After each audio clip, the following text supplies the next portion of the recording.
During the week of Shiva for my father, which took place in the middle of July, my stepsister-in-law handed me a copy of Rabbi Stephen Leder's book, The Beauty of What Remains. It's the story and lessons that the rabbi learned upon reflecting on his father's death. And there was a story that he shared about a conversation that he once had with a firefighter friend of his. He asked him what people typically pick up in their frantic rush out of the door when a fire is close by. What do they want to save from all the precious possessions they have gathered over the years that are stored in their homes? I am sure you know the answer to that question. I am sure that given many of us have had to evacuate our homes in recent years due to fires, that you have chosen similarly. What do you think he said? People, pets, and photos. Not fine jewelry or china, not the hard drive, not even cash. People, pets, and pictures. What makes photos, which have no material value, so precious to us when we have a moment's notice to flee our homes? Well, the morning after Shiva ended for my father, my brother and I were to meet at my father's office. The office where my father spent the last 35 years, that acted as a home away from home. The place where he would collect all his junk, along with all his files, his work history, and all sorts of other knickknacks and things. And throughout the years, but particularly over the last 6 months of his life, over many a Wednesday, I would pick up lunch and meet my father at his office to talk, to try to help him sift through the 35 years of collected detritus, and to try to help him bring order to his messy affairs. I arrived first and went in to wait for my brother. My emotions overwhelmed me. Walking from the secretary's office into his actual office, the first thing I noticed after the can of cashews on the desk, of which he and I had just shared from a few weeks back, were the walls of photos that he had collected over the years, and I immediately broke down in sobs. Photos from each of his kids' college graduations, photos of trips taken together as a family, photos of all of his grandchildren in various funny poses. On the walls of his office, behind him on his credenza, and on the desk itself, surrounded by papers and files and decades of collected flotsam and jetsam, were these pictures that he stared at day in and day out while managing his worldly affairs. I was simply overwhelmed, both at the suddenness of his death and the memories that those photos produced. My father enjoying moments with his family, the joy in his smile, and the sparkle in his deep blue eyes. Eventually, foremost in my mind became the work at hand and the Herculean task of cleaning out his office. As I sifted through his files, I came across ones that had each of my siblings' names on them. I opened up my file and discovered articles about me in newspapers that he had cut out and saved. He had a number of my high holiday sermons from over the years. He had my paid college student loan forms, even my rabbinical school essays, the things he held on to which brought him joy and satisfaction. That with his help, I earned a college degree. I furthered my studies in rabbinical school. I was recognized by others for my successes and even the impact of the sermons that I have shared over the years. These were the mementos of my life that my father held fast to. 4 days later, as the last piece of furniture was carried out the door, I stood in his empty office and cried again as I closed the door and said once more goodbye to my father. A lifetime of his work, the gathered papers of his existence that told the story of how he made his way through the world were gone. What did I remove from his office other than a few of these important papers? Not the furniture, not the tchotchkes, just the photos and the memories that remained, what still remains. In a few minutes, we will recite the Yizkor prayer. For me today, it will be a first. I will look at the words differently than I have looked at them in the past. Adonai, what are human beings that you take account of them? Mortals that you care for them. Our days like a passing shadow. In the morning they flourish anew. In the evening they shrivel and die. Teach us, God. Teach us to count each day that we may acquire a heart of wisdom. These words borrowed from Psalm 90, in the middle of which we read, the span of our life is 70 years, or given the strength, 80 years, but the best of them are trouble and sorrow. They pass by speedily, and we care in darkness.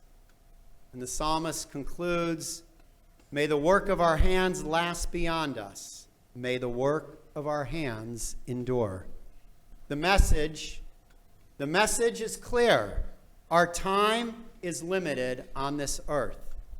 We are born, and eventually, inevitably, we will die. There is no way around it. So the question for us then is what to make of our limited years. What can we ensure will endure?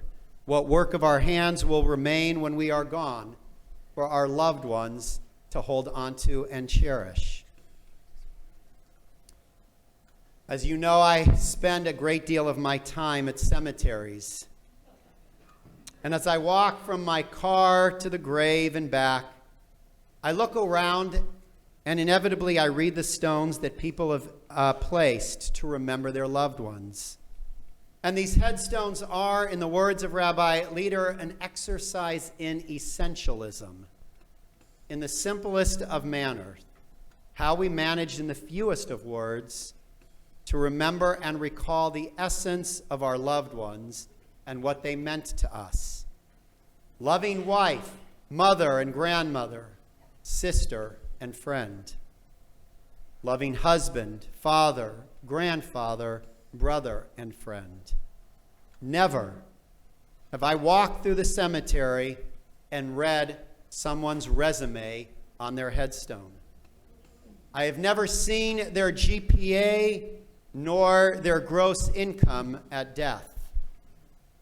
Abraham Joshua Heschel was correct when he said, the things we acquire terminate abruptly at the borderline of time. What lives on is not the materiality of our lives, but the emotional impact we have made on others. The time that we have spent developing meaningful, rich relationships with family, friends, and community.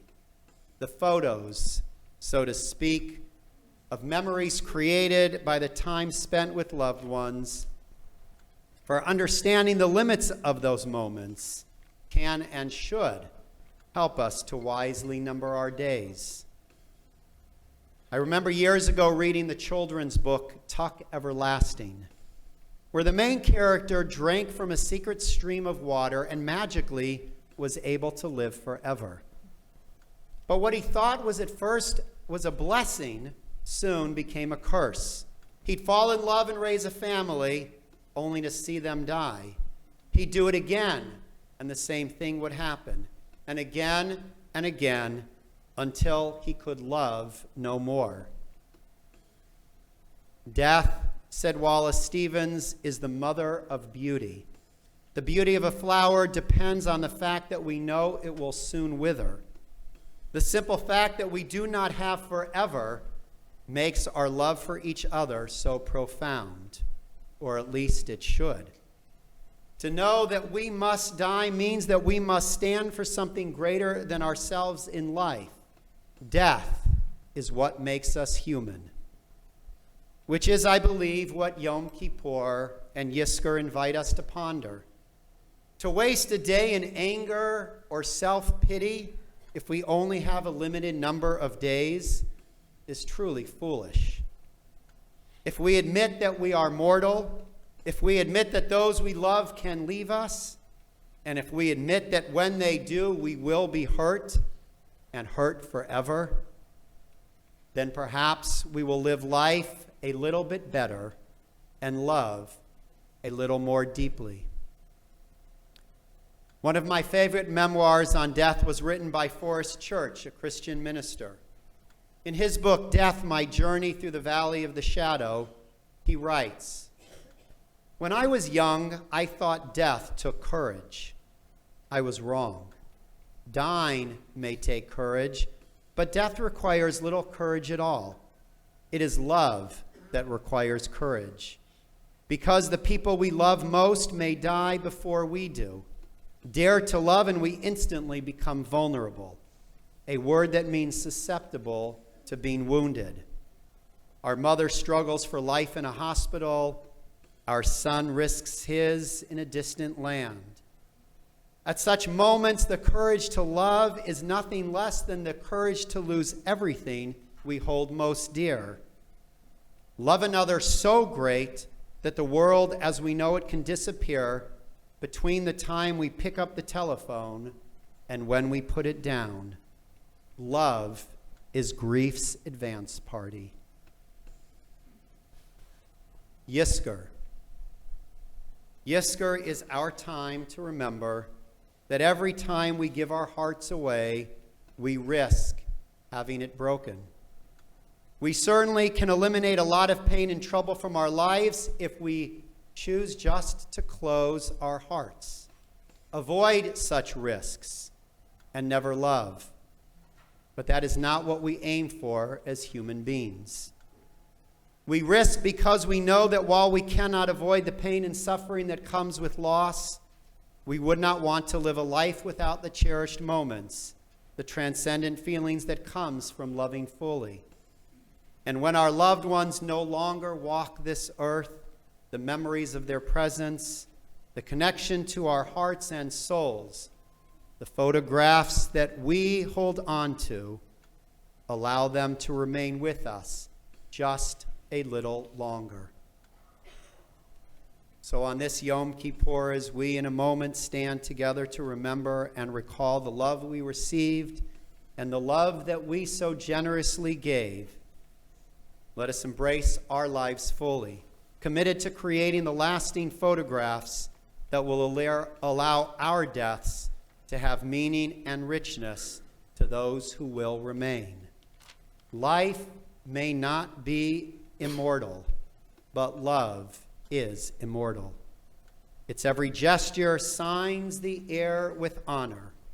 Its witness carries past the grave and past the photograph into each and every heart that remains forever after.